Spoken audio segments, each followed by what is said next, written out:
بسم اللہ الرحمن الرحیم۔ آج کی ہماری سٹوری ہمیں لیسن دیتی ہے کہ اسلام میں نماز اور دعاؤں کی پابندی پر کیوں زور دیا گیا ہے۔ پاک صاف لباس اور پردہ کیوں ضروری ہے؟ کیونکہ بعض اوقات ہماری زندگی میں کچھ ایسے واقعات ہو جاتے ہیں جن کی سزا ہمیں بہت لمبی بھگتنا پڑتی ہے۔ ایک ایسی ہی لڑکی کی کہانی جس پر ایک جنسات بہت برے طریقے سے عاشق ہو چکا تھا۔ تو اپنی کہانی کی طرف جانے سے پہلے میری گزارش ہے کہ آپ یہ اپنی تسلی کر لیں کہ آپ کے ارد گرد کوئی اندیکھی مخلوق تو نہیں، کیونکہ جب ان مخلوقات کا ذکر کیا جاتا ہے تو یہ بڑے شوق سے اپنی بات سننے کے لیے آپ کے قریب آ جاتی ہے۔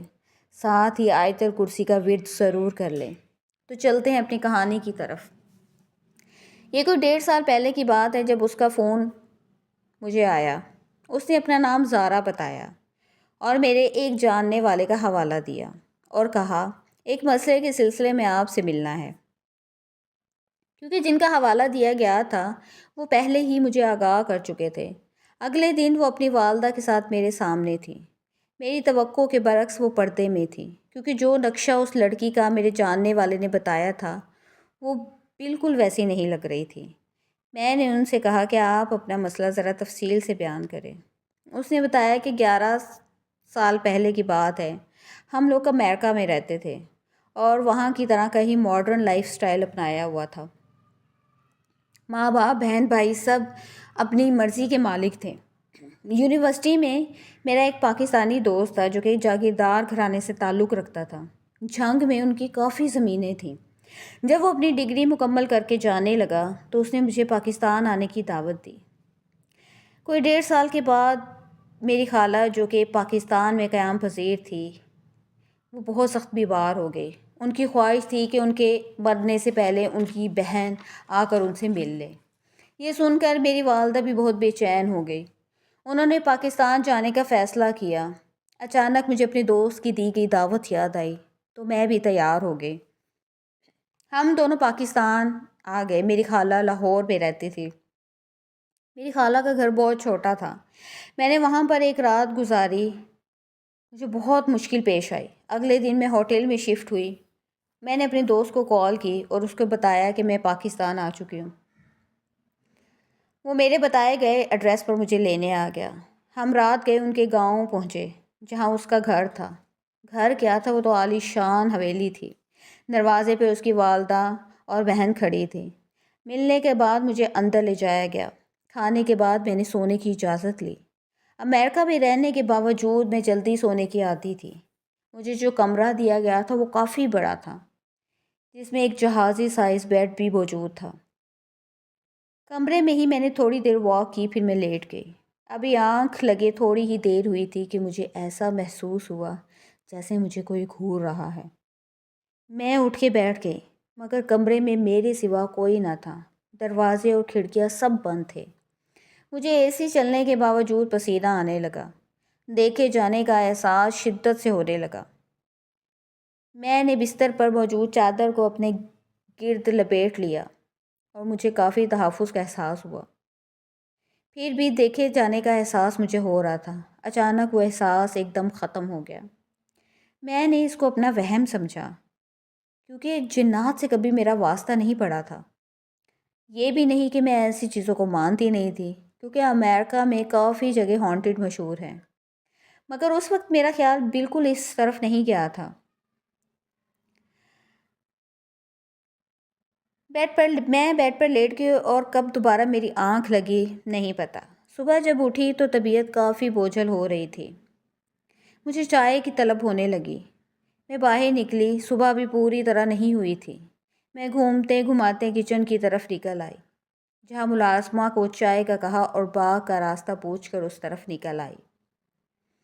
صبح کی ہوا، سرسبز درخت دیکھ کر طبیعت تھوڑی بحال ہوئی۔ میں دلچسپی سے ارد گرد کا جائزہ لے رہی تھی تو دیکھا وہاں ایک ٹیبل لگا ہوا ہے جس کے ساتھ صرف ایک کرسی پڑی تھی۔ ٹیبل پر پھل، جوس اور چائے کے برتن نظر آ رہے تھے۔ میں نے سوچا، میں نے تو چائے کا بولا تھا، یہاں پر پھل اور جوس بھی ملازمہ رکھ گئی۔ میں نے چائے پر جوس پینے کو ترجیح دی اور جوس پی کر میں اندر آ گئی۔ فریش ہو کر کپڑے بدلنے کے دوران مجھے ایک دو بار یہ محسوس ہوا کہ کوئی مجھے دیکھ رہا ہے۔ پھر میرے دوست کی بہن آ گئی۔ اس نے بتایا کہ آج ہم اپنی زمینیں گھومنے جائیں گے۔ وہاں زمینیں گھومتے ہوئے بہت بار مجھے یہ احساس ہوا کہ کوئی مجھے دیکھ رہا ہے، اور کئی بار تو مجھے کسی کی سانس لینے کی آواز بھی اپنے کانوں کے قریب محسوس ہوئی۔ باتیں کرتے کرتے باتوں کا رخ جنات کی طرف ہو گیا۔ تو میرے دوست نے بتایا کہ ان کی حویلی میں بھی کہتے ہیں جنات ہیں، مگر آج تک انہوں نے کسی کو کچھ نہیں کہا۔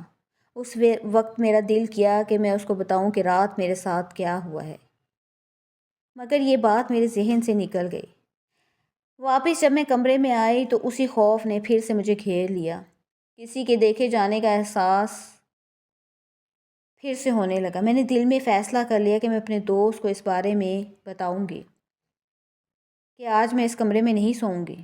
مگر کمرے سے باہر آتے ہی میں نے سب کو جمع پایا، کیونکہ وہاں پہ سلطان بہو کے مزار پر سب جانے کے لیے ریڈی تھے۔ میرے دماغ سے وہ ساری باتیں نکل گئی، ایسے لگتا جیسے بالکل غائب ہی ہو گئی۔ ہم 2 گاڑیوں میں مزار شریف کی طرف روانہ ہوئے۔ راستے میں کسی کے ساتھ ہونے کا احساس مجھے مسلسل ہو رہا تھا، مگر میں چاہ کر بھی بتا نہیں پا رہی تھی۔ جب بھی ارادہ کیا کہ بتاؤں، میرا ذہن بالکل صاف ہو جاتا۔ مزار شریف کے سامنے موجود وضو خانے سے میں نے وضو کیا۔ جب میں وضو کر کے نیچے اتری تو ایک فقیر نے، جس کے بال مٹی میں اٹے ہوئے تھے، ایک دم میرے سامنے آ گئی۔ فقیرنی کا حلیہ دیکھ کر میں ڈر کے پیچھے ہوئی اور وضو خانے کی سیڑھیوں پر گر گئی۔ فقیرنی میری طرف دیکھتی رہی، پھر بولی، ایسی چیزوں کو ساتھ لے کر اللہ والوں کے پاس نہیں آتے۔ میں نے کہا، میں سمجھی نہیں۔ تو اس نے کہا، یہ کم بخت جو تیرے سر پہ چڑھ کے بیٹھا ہوا ہے، اتار اسے۔ میں نے کہا، مجھے تو کوئی نظر نہیں آ رہا۔ فقیرنی نے کہا، جھوٹ بولتی ہے تو جانتی ہے کہ وہ تیرے ساتھ ہے، مگر اس نے تیری زبان باندھ رکھی ہے، تو بول ہی نہیں سکتی۔ جا، چلی جا یہاں سے، واپس جا کر اپنے گناہوں کی معافی مانگ، جان چھڑواؤ اس سے، ورنہ ساری زندگی کا روگ بن جائے گا۔ دوست کی بہن نے پوچھا کہ آپ وہاں کیوں بیٹھی تھی؟ ہم آپ کا انتظار کر رہے تھے، تو میں نے اسے بتایا کہ مجھے اس فقیرنی نے روک لیا تھا۔ تو اس نے کہا، کون سی فقیرنی؟ آپ تو اکیلی بیٹھی تھی۔ یہ سن کر میں اور پریشان ہو گئی۔ مزار کے اندر جا کر میں نے گڑ گڑا کر دعا مانگی۔ وہاں سے واپسی پر ہم مائی ہیر کے دربار بھی گئے۔ وہاں پر مجھے وہ فقیرنی نظر آئی۔ جب میں اپنے دوست کو میں نے کہا کہ وہ فقیرنی تمہیں بھی نظر آ رہی ہے، تو اس نے صاف انکار کر دیا اور اس کو میرا وہم جانا۔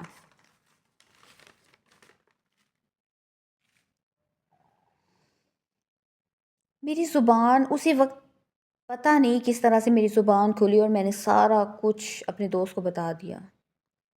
وہ بھی پریشان ہو گیا۔ پھر بولا، کل میں تمہیں قریب کے گاؤں میں ایک بزرگ موجود ہے، وہاں لے جاؤں گا۔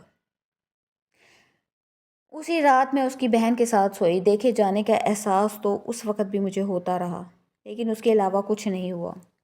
ناشتے کے بعد میں نے اپنے دوست سے کہا کہ مجھے اس بزرگ کے پاس لے جاؤ۔ جب ہم وہاں پہنچے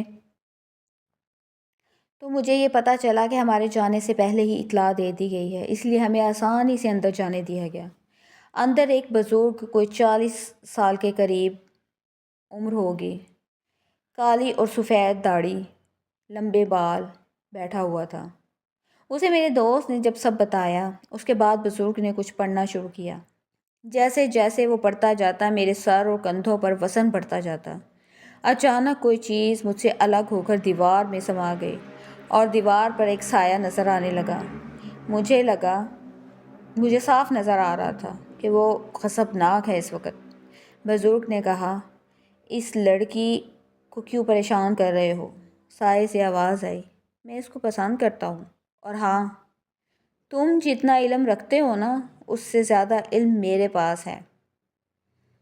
میرے راستے میں مت آنا، ورنہ جو تم نے ڈھونگ رچا رکھا ہے نا، 1 منٹ میں ختم کر دوں گا، اور تم کتنے عزت دار ہو سارے گاؤں والوں کو پتہ چل جائے گا۔ اتنا ہی سننا تھا کہ وہ بزرگ گھر آ گیا اور معافی مانگنے لگا۔ میرے دوست کو یہ دیکھ کر شدید غصہ آیا۔ اس نے 2-4 تھپڑے اس کو رسید کی۔ اسی وقت میں نے اس کو روکا اور بولا چلو واپس چلیں۔ جیسے ہی ہم باہر نکلنے لگے سائے نے کہا میں اب تمہیں نہیں چھوڑوں گا، جاؤ جہاں مرضی چلی جاؤ، ہفتے کے 2 دن میرے لیے، میں آیا کروں گا، خوب سج سور کے میرے لیے رہا کرو۔ میرا خوف سے برا حال تھا، میں بے ہوش ہونے کے قریب تھی۔ میرے دوست نے جلدی سے مجھے پکڑا اور گاڑی تک لے آیا۔ گاڑی میں بیٹھتے ہی میں نے اپنے دوست سے کہا کہ مجھے لاہور میری والدہ کے پاس چھوڑ دو۔ اپنی والدہ کے پاس پہنچ کر میں نے ان کو سب کچھ بتا دیا۔ میری خالہ کی ساس نے بتایا کہ یہاں قریب ہی ایک بندہ ہے جو کالا علم کرتا ہے مگر جنات کو قابو کرنے کا دعویٰ کرتا ہے۔ ہم فوراً اس کی طرف روانہ ہوئے۔ وہاں جاتے ہوئے راستے میں بار بار میرے دماغ میں ایک ہی جملہ گھوم رہا تھا، مت جاؤ، مت جاؤ، مگر اس کے باوجود میں چلتی چلی جا رہی تھی۔ 2 گلیاں دور اس بندے کا گھر تھا۔ ہم وہاں پہنچے تو وہ کہیں جانے کے لیے نکل رہا تھا۔ ہمیں دیکھ کر رک گیا اور مسئلہ سننے کے لیے ہمیں اندر بلایا۔ جیسے ہی ہم اندر داخل ہوئے ہمارے پیچھے وہ بھی داخل ہوا۔ وہ بندہ اندر داخل ہوا، جیسے ہی اندر داخل ہوا کسی نے اس کو ہوا میں اچھال دیا۔ وہ ہمارے اوپر سے اڑتا ہوا ہمارے سامنے گرا اور اس کا سر پھٹ گیا۔ پھر تو اس کے بعد تھپڑوں کی برسات ہونے لگی۔ اف، میں یہ سب دیکھ کر اتنا ڈر گئی کہ میں پیچھے کی طرف مڑی اور اندھا دھن بھاگنے لگی۔ ساتھ ہی میری امی اور میری خالہ کی ساس بھی بھاگ رہی تھی۔ سب لوگ ہمیں حیرت سے دیکھ رہے تھے کہ ان کو کیا ہوا۔ گھر پہنچ کر میری والدہ اور میری خالہ کی ساس جو کافی ایجڈ تھی وہ چارپائی پر گر گئی۔ خالہ کی بیٹیوں نے لا کے فوراً ان کو پانی پلایا۔ اچانک میری نظر دیوار پر پڑی۔ میں نے ایک کالا سیاہ بلّا دیکھا۔ میں نے اپنی زندگی میں اتنا موٹا بلّا کبھی نہیں دیکھا تھا۔ اس کی آنکھیں، اف توبہ، اتنی سرخ کہ جیسے انگارے ہوں۔ اس بلے کی آنکھیں مجھے ایسے محسوس ہو رہی تھی جیسے کہ میرے وجود میں گڑتی جا رہی ہوں۔ اچانک میرے ذہن میں الفاظ ٹائپ ہونے لگے۔ میں نے تمہیں کہا تھا نا، میں تمہیں پسند کرتا ہوں، تم بھی مجھے پسند کرو۔ ان بابوں عاملوں کے چکروں میں نہ پڑو، ان سے زیادہ علم میرے پاس ہے۔ جس کے بھی پاس تم گئی ہو ان کا حشر اپنی آنکھوں سے دیکھ لیا نا، اب بھی تمہیں نصیحت حاصل نہیں ہوئی؟ مجھے ایسا لگا جیسے کاٹو تو بدن میں خون نہ ہو۔ اتنے میں خالہ کی بیٹی نے جوتا مارا جو کہ سیدھا جا کے اس بلے کی کمر پر لگا۔ جوتا لگنے سے بلے نے پلٹ کر اسی لڑکی کی طرف دیکھا۔ جیسے اس کی نظریں خالہ کی بیٹی کی نظروں سے ملی، وہ لڑکی چیخنا شروع ہو گئی۔ اس نے اپنی آنکھوں پر ہاتھ رکھ لیا اور وہ رونے لگی۔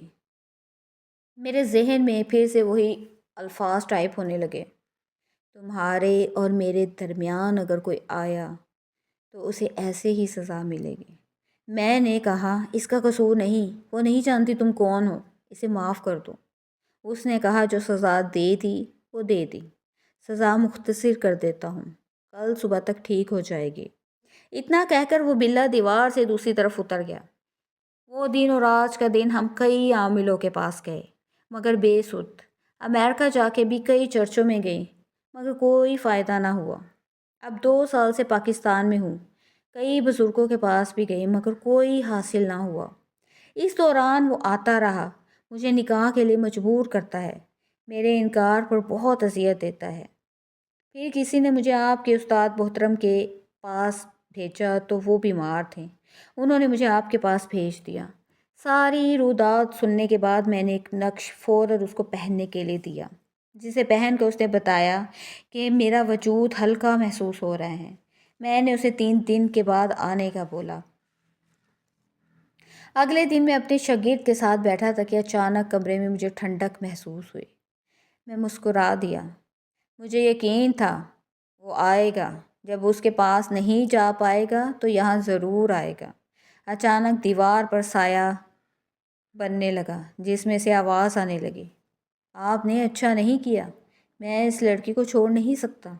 آپ اس سے میرا نکاح کروا دیں مگر مجھے اس سے جدا نہ کرے۔